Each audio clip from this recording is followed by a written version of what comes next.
Welcome back, everybody, to another episode of the Educational AD Podcast.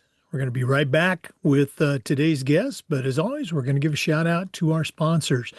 Now, these are companies I used as an AD, used them every day. They're great companies. You should be using them too. So take 3 minutes, listen to our shout outs, then listen to our sponsor or listen to our guest, then go and visit these sponsors because you're going to be very glad you did. Here we go. We want to say thanks to our good friends at Sideline Interactive, indoor score tables and video boards. Go to their website and you can schedule a live web demo to see their products in action. Probably the best purchase I ever made was our Sideline Interactive indoor score table. Go to sidelineinteractive.com for more information. We also want to say thank you to Huddle.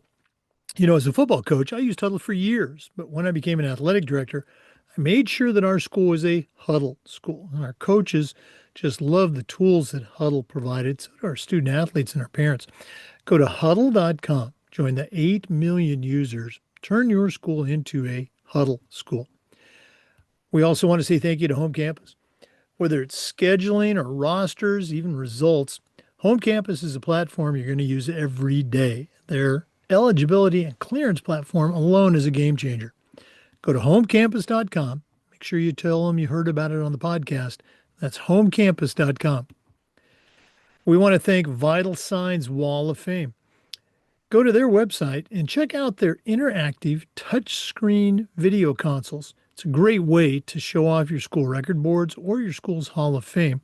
And if you put one of their units in your gym lobby, it's going to be like a magnet for kids, for coaches, how about sponsors? Go to vitalsignswalloffame.com. We also want to say thank you to our good friends at Gipper. Go to Gipper.com and let their team turn you into a social media marketing genius.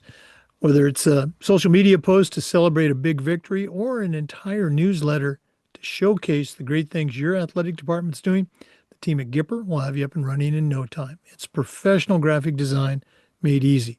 Go to Gipper.com to get started. We want to thank our good friends at Snap Mobile, particularly Snap Raise. Have you ever spent weeks and weeks with a fundraiser and been disappointed in the results? Well, those days are gone. Go to snapraise.com. We used it at our school with great success, and I know you will too. Check out all their other great features, but if you're looking for a fundraiser, you just found it, and it's Snap Raise. Let's also thank Ohio University and their online masters in athletic administration. Now, my assistant athletic director, along with thousands of others, got his master's through the Ohio program, and it was a great experience. They also get to complete 11 NIAAA leadership training courses at no extra charge. You can't beat that. Go to Ohio University and check out their online masters in athletic administration. And we want to say thanks to Hometown. Hometown is changing the game for schools and organizations with their suite of solutions that includes things like, well, of course, digital ticketing, but how about athletic website construction, fee-free fundraising, and a whole lot more. Whether you're an athletic director, a head coach, even a principal, Hometown is going to show you how to save time, how to raise more money, and how to bring your entire community together. That's hometown.com. Make sure you tell them you heard about it on the Educational AD Podcast. Hey, welcome back, everybody, to another episode of the Educational AD Podcast. Feel like I'm going back into the time machine today. We've got a very special guest. We're going all the way to the great state of Missouri. And our guest today is Gary Crusha. Gary, well, first of all, Gary played football for me a few years ago when we were both at Missouri Valley College. He was a wide receiver for us on a couple of conference championship teams. I was the offensive coordinator and just did a great job. He's gone into a life of leadership, of coaching, and being an AD. He's the athletic director at Paris High School. That's in Paris, Missouri. And we're excited to have him on the show. Gary Crusha, welcome to the Educational AD Podcast. Hey, thanks to have you. It's great to be here with you today. Oh yeah. Well, we've crossed paths a couple of times. in the years since the mid '90s. I had a chance to meet most of your family on a trip. You brought them down to Florida. We get to see each other periodically when we both go back for the Missouri Valley Hall of Fame inductions. But this is your interview. Let's go and get to it. We always like to let our listeners have a chance to get to know our guests. So give us your quick bio, where you were born, where you grew up. Take us up through those Valley days, and then we'll take a break, hear about your career later. But what's the Gary Crusha origin story? Well, I was born in Appleton City, Missouri, which is about an hour south of Kansas City. I was one of six kids, and had four older brothers and two little sisters. So I always felt like I had someone to play with and play on sports with, and older brothers to make me tough. And so, but um, well, my parents love sports. They didn't force us to play, but they encouraged us to play, and they supported us when we did play. And I fell in love with sports since I was a young age, probably 4 or 5 years old. I played basketball since I was probably five. Played football since sixth grade. I played baseball. I ran track and field. So I played everything that I could possibly do that was offered at Apple City High School. And I had several options to play college sports. One being basketball, one being football, one being track and field.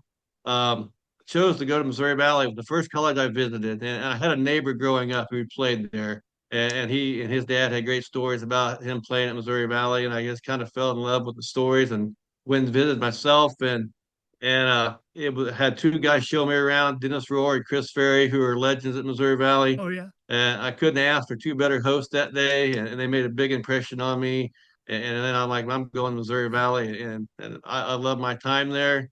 I had a great coaching staff. I felt very comfortable coming from a small community, going and fitting in with Missouri Valley, which was Marshall's not a big town either, but it was still the rural setting. And thing is, I had a great education there, had great instructors, great coaches, and just had overall good experience at Missouri Valley. And I was able to grow not only as a person but also as a player. They gave great instruction. My first year, I thought I didn't know what I got myself into, going from Class One football to going to playing college football, and it was just a whole different environment. I mean, it was a culture shock too, but you know, eh, physically, I'd never been so drained my freshman year. And I talked to my offensive coordinator after the season was over because I went there to play football and basketball. And he probably gave me the best piece of advice maybe any coach had given me about playing sports in college.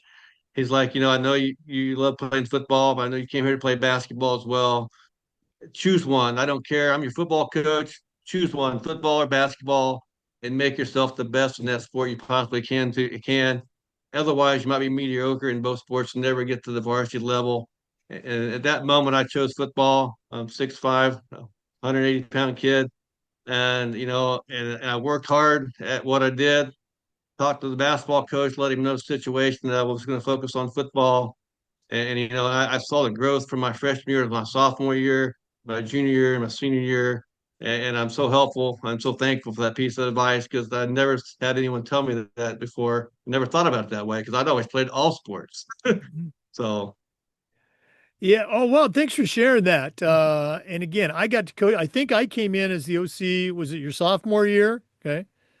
yeah. Right. And I got to coach you for a couple of years. So, yeah, I'm glad you made that decision to stay with football. I'm going to go all the way back to growing up. You mentioned the four older brothers and the big family.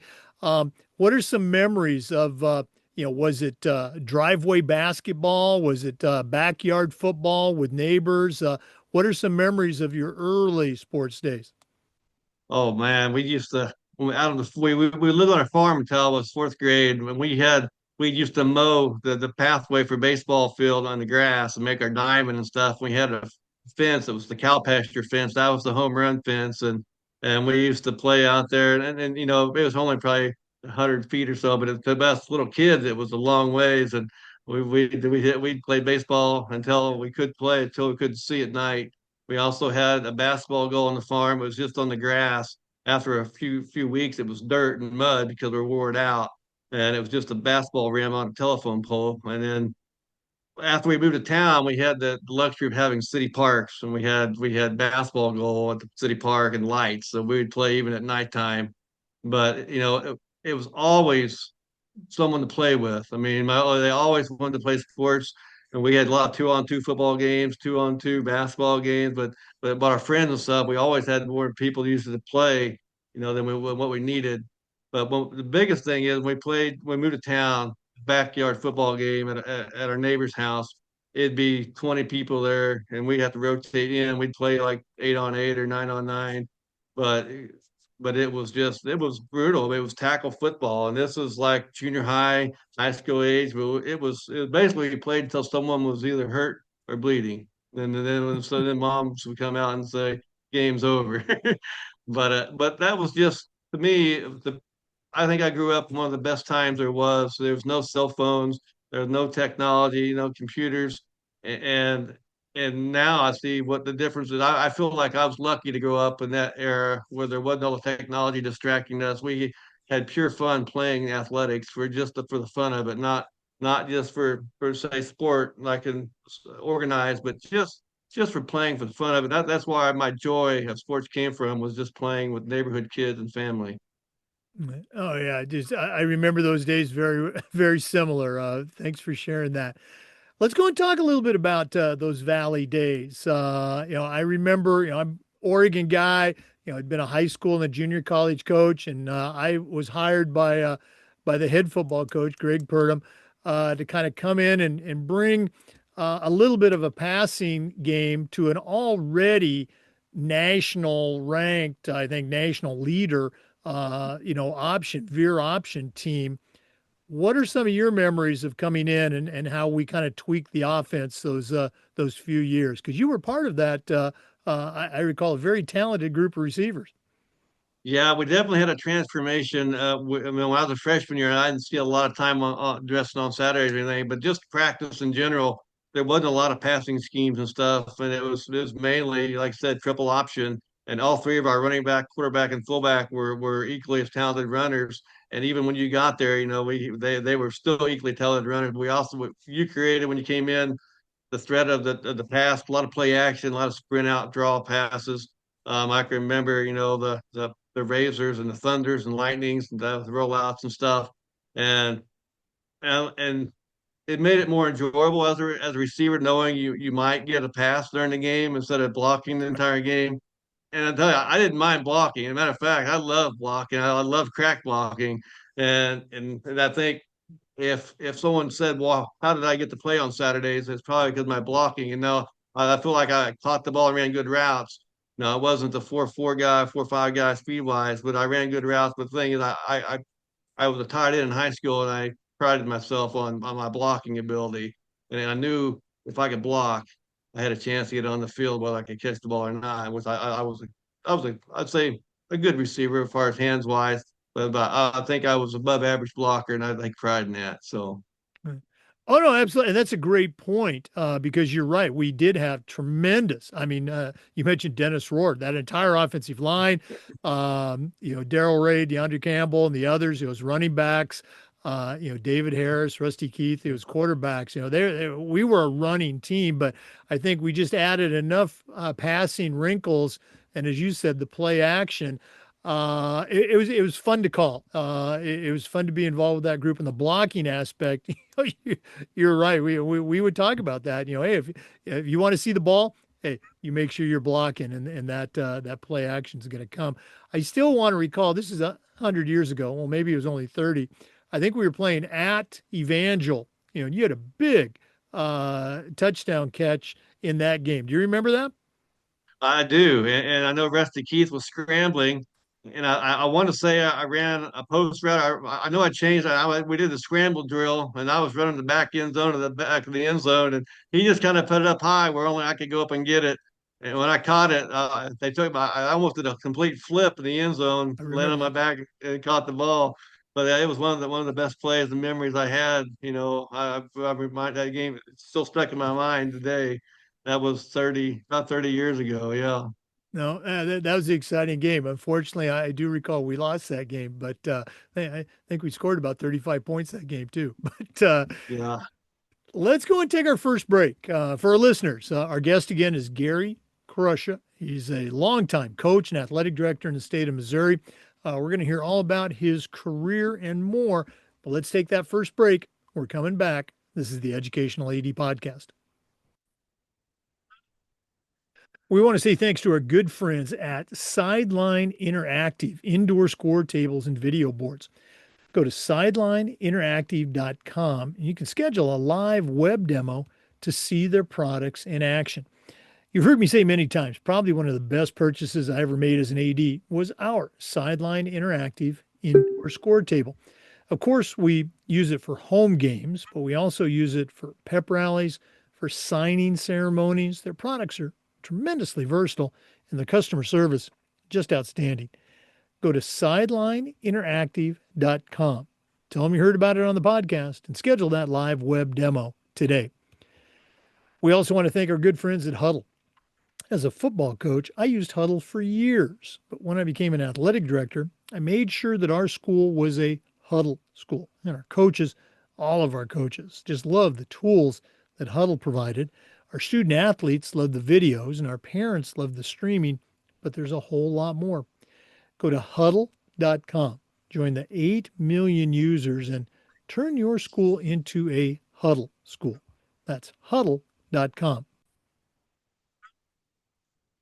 Hey, Jake, we use Huddle, and we have used Huddle here at Paris for the past at least 15 years that I've been here. As a football coach, it was a necessary tool. It changed the whole outlook on recruiting and on scouting and stuff. Um, Man, you could just watch videos for hours and you get different angles you wouldn't normally see on a VHS tape or something or a DVD changing. But all our sports use Huddle now. Basketball uses Huddle, softball. It's been a great tool, and they've changed the whole world of video for sports. But you're absolutely right. And again, you're young enough or old enough. I'm sure you probably had to take a few Saturday morning drives to that convenience store 3 hours away and make the tape exchange back in the day. So yeah, Huddle's fantastic. Thanks for sharing that. Yep. Hey, for our listeners, our guest today is one of my old football players from Missouri Valley College, Gary Crusha. He's now the athletic director at Paris High School in Missouri. Gary, I know you had a few stops along the way, and I think it's important for us as ADs to share our journey with others. So, after Valley, what was your first stop, and then how did you end up at Paris?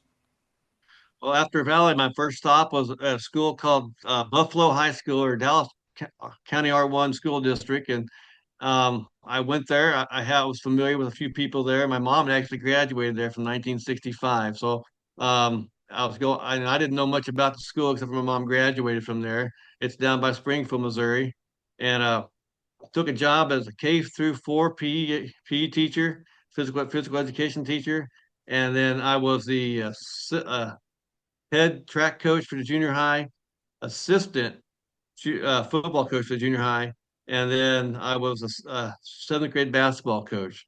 And then on Friday nights, I videotaped for the varsity, using VHS camera. And so that was a few years ago. But and I applied for several jobs. I just wanted the job, and that was basically the first job offered to me. I wasn't real picky at the time. I was 22, 23 years old, and I just was happy to have a paycheck. And but I knew I had a lot to offer. And after a couple years there, I was moved up to the varsity assistant football coach, freshman basketball coach. I still did junior high track, but they had 20 some years without having a winning season at the varsity level in Buffalo. And we're a class 3 school, and we played some pretty good competition down in the Springfield area. Um, we only had 40 kids on a class 3 football team, which is not a lot. And my coach asked me to do something I never expected him to do. He knew I was a football player in college and stuff, but our scout team was made up of freshman kids, and he didn't feel like we had a good look, couldn't get a good look on against those freshmen on the varsity D. So he asked me if I would dress out every Tuesday and as a quarterback in full practice gear and play scout team quarterback. I was 25 years old and I was still in pretty good shape at the time, but we was probably breaking every rule there was for our mission, for our kids playing against coaches. But the coach like, well, you're not hitting them; they're hitting you. That's different than me being laying defense. So, but I feel like we won our conference that year. We went to state playoffs, and I feel like the contributions I made playing scout team quarterback because it wasn't easy, and I was probably a better athlete than 95% of the kids out there on the high school team, and so they had to play defense to defend.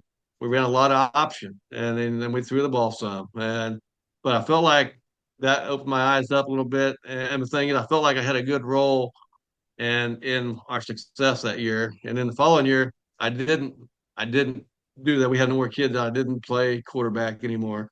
But I worked with some coaches when I was at Buffalo. One of them was a former NFL coach, Reggie McElroy. I don't know if you remember, he played tackle 14 years in the NFL, 8 years for the I think so. Yeah. New York Jets. And he retired from the Denver Broncos '97. My first year at Buffalo was '98. But him and I coached a JV team together for 3 years, and and man, I learned things from him, and I think he even learned some things from me because he and had a good relationship, and I thought we really grew as coaches and friendships that will last for a long time. And and the next year, I had an opportunity. Not that I was looking, my home county, St. Clair County, Missouri. I'm from Appleton City. Well, Osceola was looking for a head football coach, and they had called me and wanted to know if I was interested. I was 26 years old at the time, and I didn't know if I was ready to be a head football coach. But I also know they hadn't won a game, and they was going on 4 years. They had a 36 game losing streak. And I'm like, man, this is not going to be a very good situation for them or a very good situation for myself. And I'm like, I had aspirations of being a head coach, but I didn't want to go into a situation where couldn't have any success at all. Right. Um, but uh, but I met with the team on my interviews. I met with some of the staff members, some assistant coaches. I felt like they had some players that could be successful if they were the right direction. Um, I took the job. I went back to my home county. The biggest reason I went was because my dad was in bad health and he couldn't travel to watch us play in Buffalo or Springfield, but he could travel 30 minutes to watch us play at OCL in Appleton City. Or if we was playing anybody else, he could travel that time. And we also played Appleton City, so if we played my hometown against my hometown. So the biggest reason was because my family and my dad. Sure. I wanted him to be able to watch me play the coach, and that he was proud of all our kids, but he was really proud that I went to college and got a degree. I was the first one in my family of 6 kids to get a college degree, and so I wanted them to have opportunity to watch me do what I did. So, um, and I took the job, and we lost our first 4 games. So we ran our losing streak to the school losing streak, like 40 games, I think it was. Then we won a game. The kids act like they won the Super Bowl. They won. My seniors had never won a game in junior high or high school. That was their first win. They act like they won the Super Bowl. We went on to be 4-5 in the season, and we lost the district championship game by a touchdown at the end of the year. But those kids felt like they were the biggest winners. We didn't have a winning record, but they felt like they were the biggest. And the thing is, that was my first year as head coach. And I coached 19 years as head coach in Missouri. Those kids are more thankful, and I have a closer relationship with that group of Yep. seniors probably than anybody I've ever coached in my life. They call me today, periodically. Several of them contact me and just say, how you doing, coach?" And but they're really thankful that I made a decision to come to Osceola, and I was there for 8 years. And the next 2 years, we won district championship games. In year two and year three, we won district championships, and then mixed in a few other good, bad years, next few years. But those first 3 years couldn't have went any better than what it did.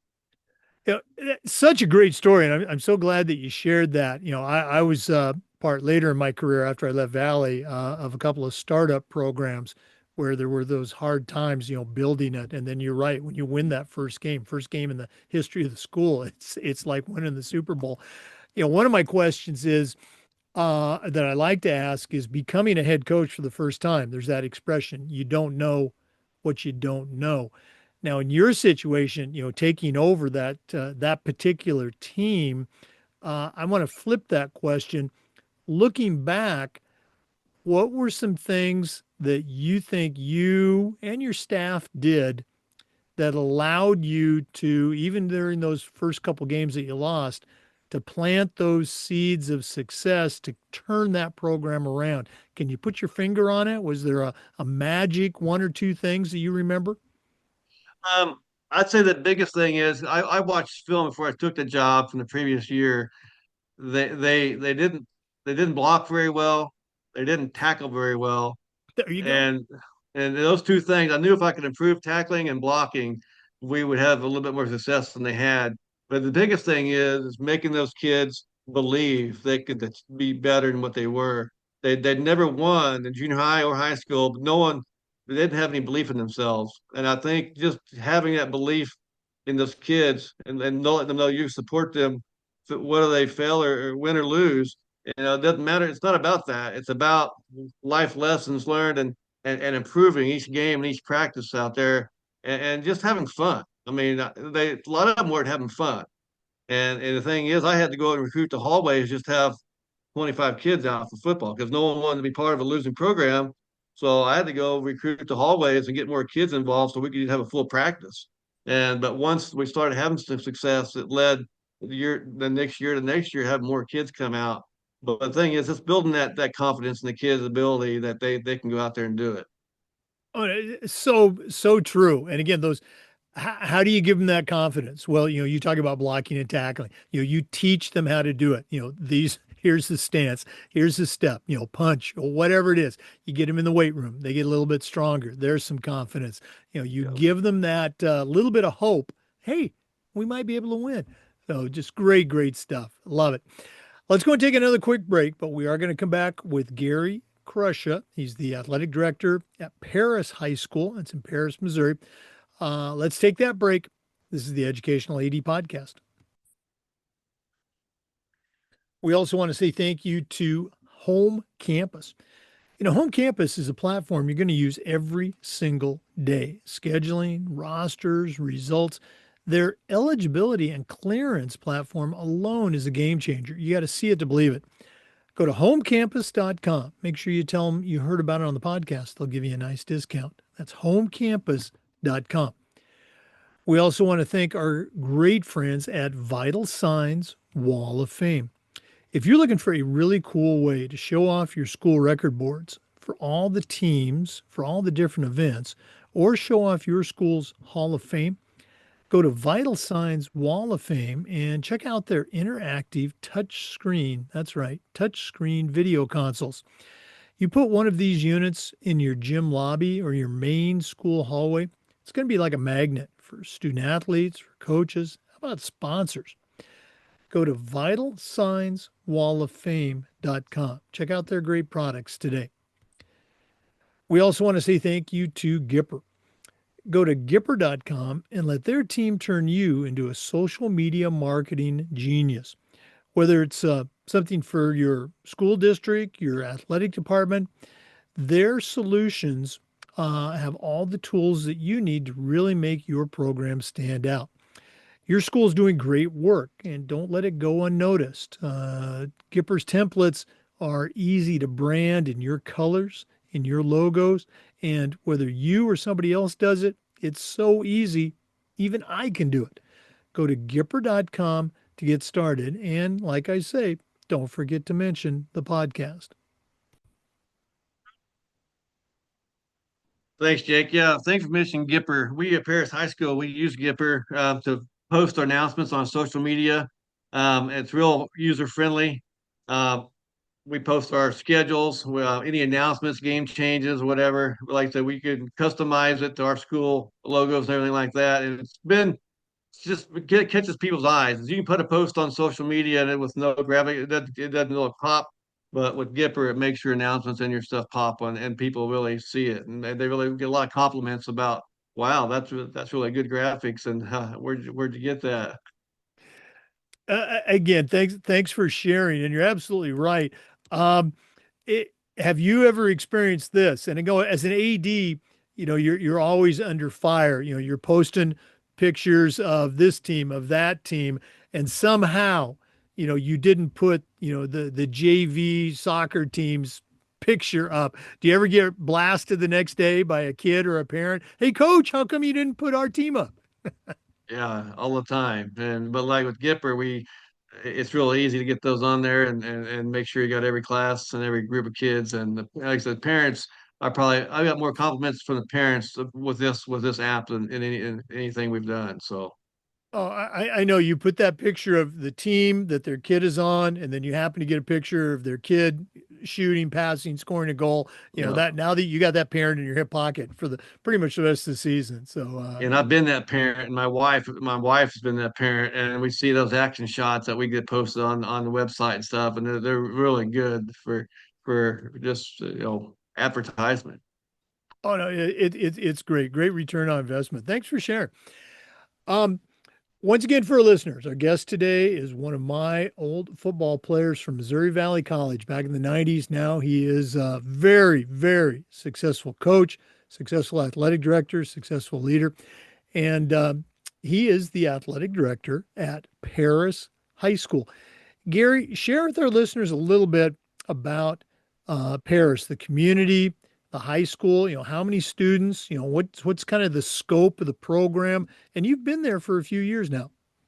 Yeah, I've been here 15 years, Jake, and I came here um, to take the head football coaching job, and of course, part of it was the head track coaching job.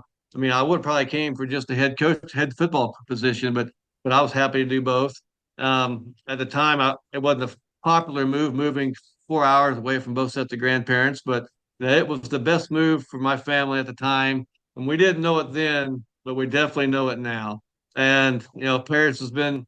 We say we came for the job, but we stay for the community and it's been a great community to live in and raise my kids. My oldest daughter started kindergarten here, so it's the only school my kids know.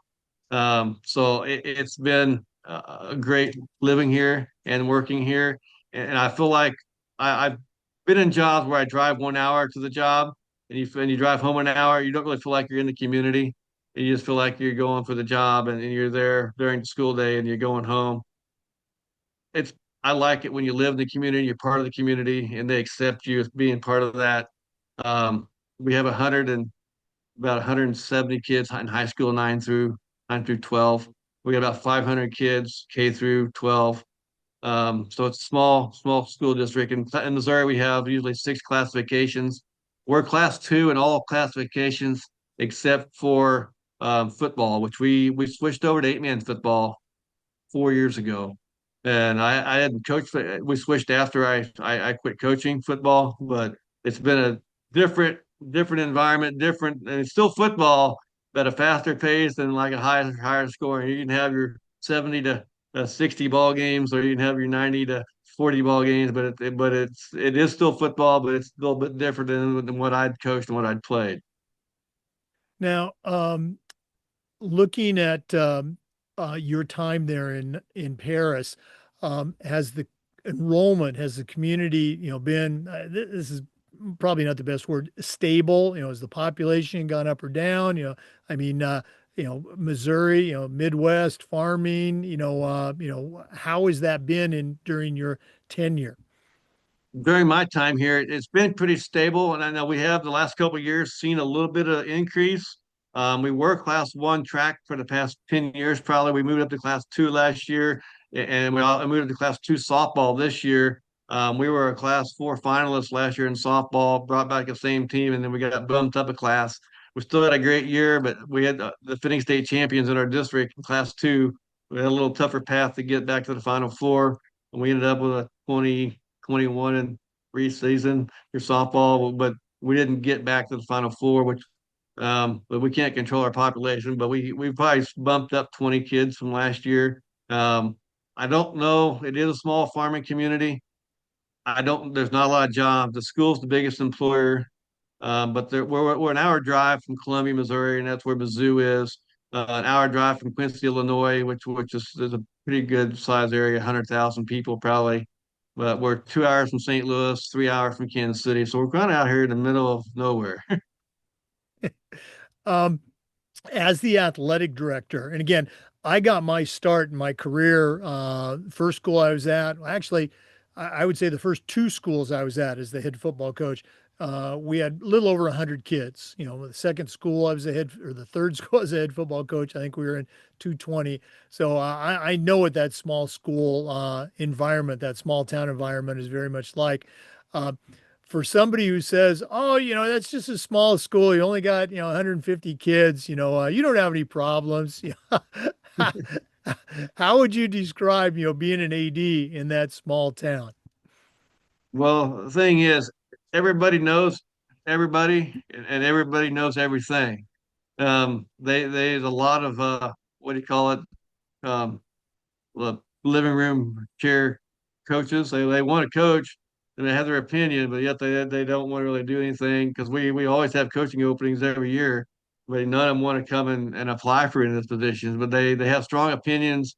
The thing is, and it's not like if you're in a bigger community, someone might say something. Everything it's said in our community always gets back to the person they're talking about, and that's probably the biggest issue right there.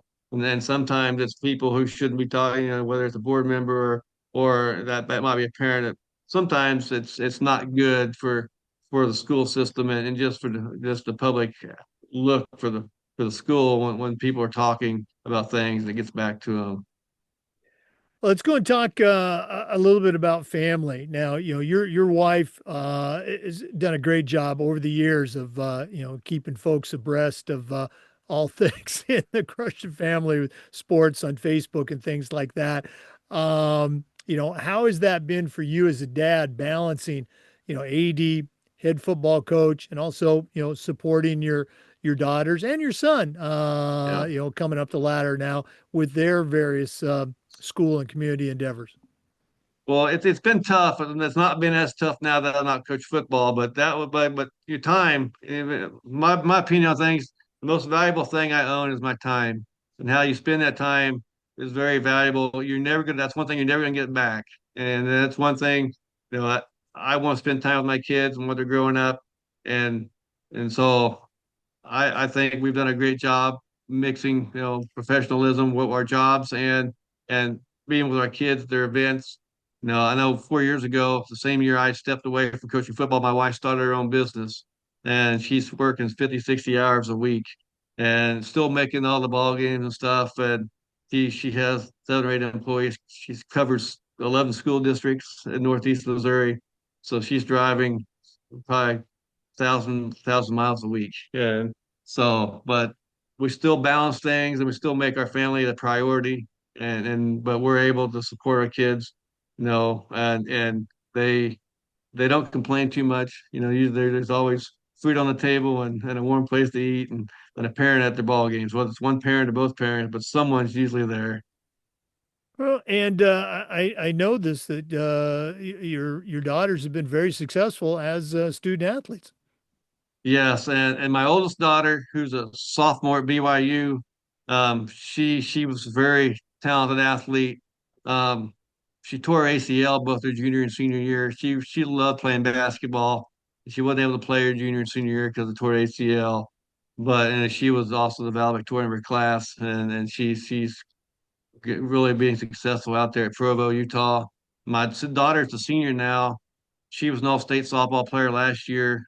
Um, and that came out this year. But that's what she wants to do. She wants to go play college softball somewhere. She's really good, talented center fielder, fast, an all-state track athlete. She's part of the school record in the 4x1, the 4x2, the 4x4, the 4x8, and the individual 800-meter run. So so on track. I said I'm proud of her track. I'm a track coach, and that's the one reason why I continue to be track coach because Dad gets to be track coach, and I have him with me during spring, and that's been something that's really been fun for me coaching my kids in track and field, and they all enjoy it. And then my junior daughter also does all the sports, plays softball, plays basketball, runs track and field. She's also a member of the 4x1, 4x2 state school record holder, and they run together. So they're both on the same relay together. And so, and then my eighth grader, she's arms and legs. She's the tallest of all my kids, and she's taller than all her sisters already. And she's got to gain some coordination, but she got a different personality. She plays for the pure fun of playing, enjoyment of being in with her teammates. I'm not going to say right now she's not probably at the same level athletically, but also they didn't grow as fast as she is. She's got to catch up with her feet a little bit, her size, get some coordination. But my son, we play youth sports. He plays football, basketball, baseball. So they all. The thing is, we don't force our kids to do anything. Of course, I'm the athletic director, but we support them. We don't. I know some parents, they kind of highly suggest or force their kids to do sports or do whatever. We want our kids to have fun, and like I said, if it's fun to them, and usually if I'm around it, or they like running track and field because they're with dad. Yeah, no, that's great. I love it. One of my great joys was being able to coach my kids as they came up the Yeah. ladder in some sports, not in all the sports, but good stuff. Gary, we're going to do this at the end of the podcast, but if one of our listeners wanted to reach out, pick your brain a little bit about, how you run your program there at Paris or just add you to their network, what's the best way that our listeners can connect with Gary Crusha? The best way they could connect to with me is they could go to our website, which is Paris Coyotes and .com, I think is the website name, or they could reach out to me at my email address, which is gcruchet at paris.k12.mo.us. That would be the best ways to reach out, or they could reach out. Um, we have a school web Facebook page too. They could reach out there, or they could find me on Facebook. I think it's the only social media. I don't have Instagram or Snapchat or anything like that, or Twitter or anything. X. They You're could not find me on making Facebook. TikTok videos? Yeah. No, no. I have felt enough sending an email. Uh, Well, hey, like I said, we'll give that information out again at the end of the podcast. Our guest today is Gary Cruchet. We're going to take another break. I know that's shocking to our regular listeners, but we are coming back with more. So please stay with us. This is the Educational AD Podcast. We want to say thanks to our good friends at Snap Raise for their support of the podcast. Have you ever spent weeks and weeks with a fundraising platform and been disappointed in the results? Well, I'm telling you, those days are gone. Go to snapraise.com. We used it at our school with tremendous success. Our coaches loved it. Our parents loved it. I'm telling you, it works. Go to snapraise.com. Check out all their other great features. But if you're looking for a fundraiser, you just found it, and it's Snap Raise. We also want to thank Ohio University and their online masters in athletic administration. My assistant athletic director, along with thousands of others, got his master's through the Ohio program, and it was a great experience. And while they were earning their degrees, they also completed 11 NIAAA leadership training courses at no extra charge. Check out Ohio University and their online masters in athletic administration. We also want to thank our good friends at Hometown.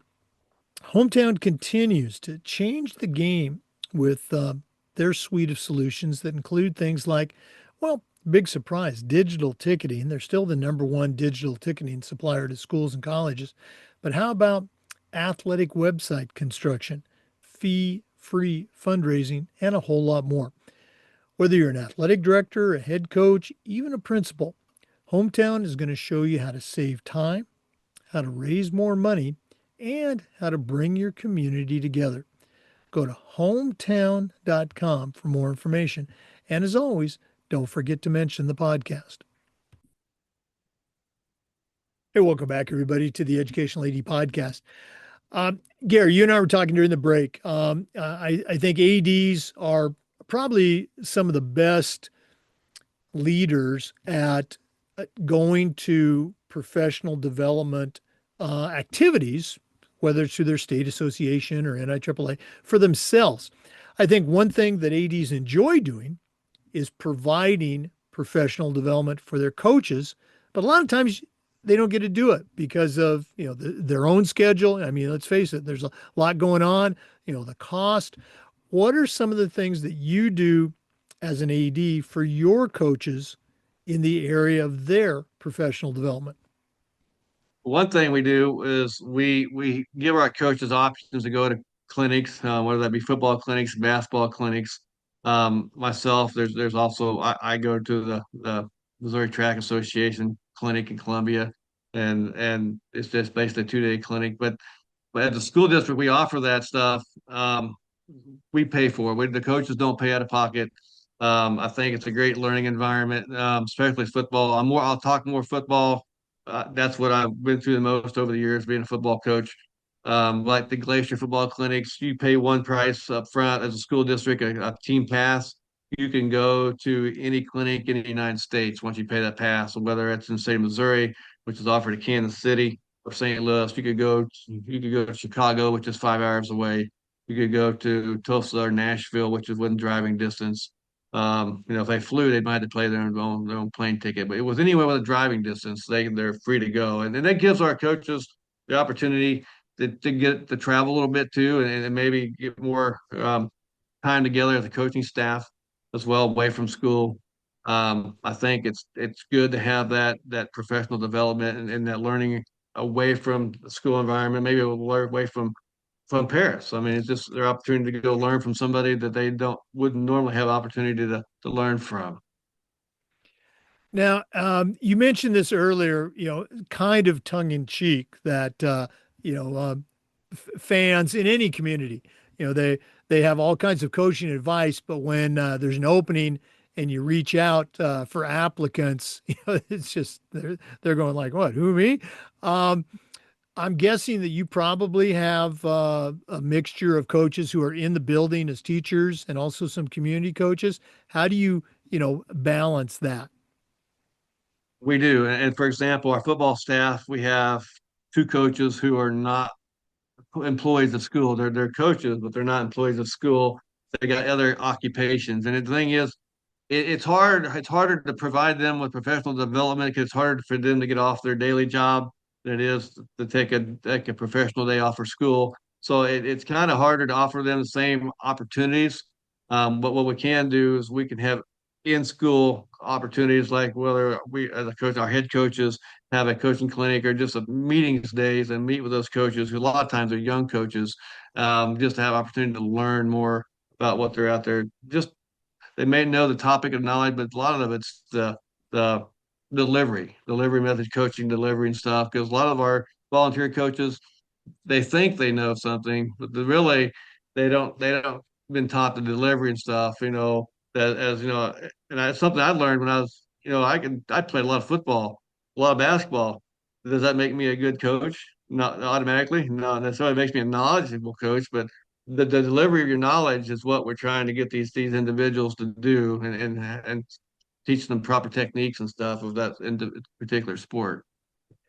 Now, in your professional development for your own coaches, do you do like monthly coaches meetings? Do you preseason meetings? How do you handle that? We have preceding meetings. We have a big meeting in August before school starts. We go over our checklist of all our stuff we need to cover, as far as physicals and CPR training and all the stuff that Michigan requires them to have. And we go over rules and policies and coaches policy. We got a coaches handbook, so we go through all the coaches handbook stuff, and then throughout the season, I would say I talk to the coaches on a regular basis. That's one thing this year that I've never had the opportunity. I don't have kids in class this year. Usually I'm teaching classes and athletic director. I don't have any kids in class. So I'm in charge of the virtual program, which is kids who are taking online classes outside of our district, which are still our kids. So I have more time to visit with coaches, and I might pull someone in on like today. I talked to the head football coach. Their season just ended on Friday. I asked if there's anything he needed or in the off season, and talked about spending time with family in the off season and stuff like that. Just trying to wind down and trying to wrap things up for the end of the football season. And that's kind of how we kind of I'll probably have an evaluation meeting with him in a couple of weeks, and that's kind of and go over things that maybe that I thought were great, and maybe some things he could work on. Yeah. No, I think that's probably one of the best things that I eventually ended up doing as an AD was in that, whatever you want to call it, evaluation, end of season meeting, is I would tell the coaches ahead of time so they knew what to expect. "Hey, I Yeah, want you to come in. Give me two or three things that you thought you did really well. Give me one, at least one, hopefully two things that you want to work on for next year. And then one thing, at least one thing that I can do as the AD to help you achieve that. If that coach wasn't being renewed, they already knew that before they came into that Yeah. meeting because of, as you said, you've met with them a number of times and there wasn't any improvement. It just wasn't going to work. And this So, thing, and right now at our time at Point Paris High School, we're probably seeing our most success in all our sports as a total in the last couple of 2 years that we have in our last 15. We've had some good basketball teams, but as a whole, all our sports programs are really successful the last couple of years. And I don't think it's anything I've really done. I think it's more we've hired good people and good coaches who really care about the programs, care about the community and the kids and they pour that out into the team, and I can see it. So I think thankful we have good coaches right now. and again, that's the only thing harder than hiring a great coach is keeping a great coach. So if you've Yes. got some good ones, yeah, do what you can to hang on to them. Gary, this has been so cool getting to spend some more time with you. I know we get to see each other every now and then, but this has been a lot of fun. But we're not done yet. We always wrap up with the athletic director's toolbox. Now, you've been doing this for a long time. You certainly know your way around the world of high school athletics, but we're going to take our final break, hear from Athletic Surveys, who sponsor this segment. When we come back, I'm going to challenge you to send out a brand new athletic director on their very first job, but I'm only going to let you put 3 tools in their toolbox. So let's hear from Athletic Surveys. And when we come back, we're going to see what Gary Crusha puts into his new athletic director toolbox. We want to say thanks to our good friends at Athletic Surveys by LifeTrack for sponsoring the AD Toolbox segment. You know, at my school, we use surveys for just about everything for student athletes, for coaches, even for parents. And here's the cool part, the information that would come back on these surveys, almost always over the top positive. I'm talking 98% approval. We still got to hear from our squeaky wheel parents, but the surveys allowed us to hear their concerns, usually address their issues before they turned into something big. But going back to that data, having all of that information was incredibly valuable, especially when you're visiting with a frustrated parent, maybe your principal, or sometimes even your school board. That data speaks volumes. Go to athleticsurveys.com. They're going to create a custom survey that lets you take the pulse of everybody in your program.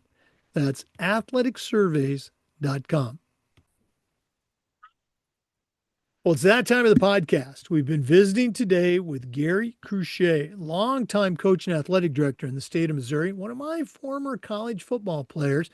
But right now, I'm going to challenge him to send out a brand new athletic director on their first job, but I'm only going to let him put 3 tools in the toolbox. So, Gary, what 3 items are going to go into your new athletic director toolbox? Well, the first tool is going to be the first tool I used when I became AD, and that's to have a contact of someone who's experienced athletic director, not only experienced, but someone they trust. Um, First person I called when I got the AD was you, and you live thousands of miles away, but I know you're a really successful athletic director. And that thing is, I want advice from a successful athletic director, not someone who hasn't been successful. And so. And someone who I trusted, and were you both successful and someone I trust, and I'd have that person. I mean, for me, you was that person. I challenged that new athletic director to find that person that you were for me. Well, wow, I don't know what to say, but thank you so much. I remember that phone call, and I think I just gave you some.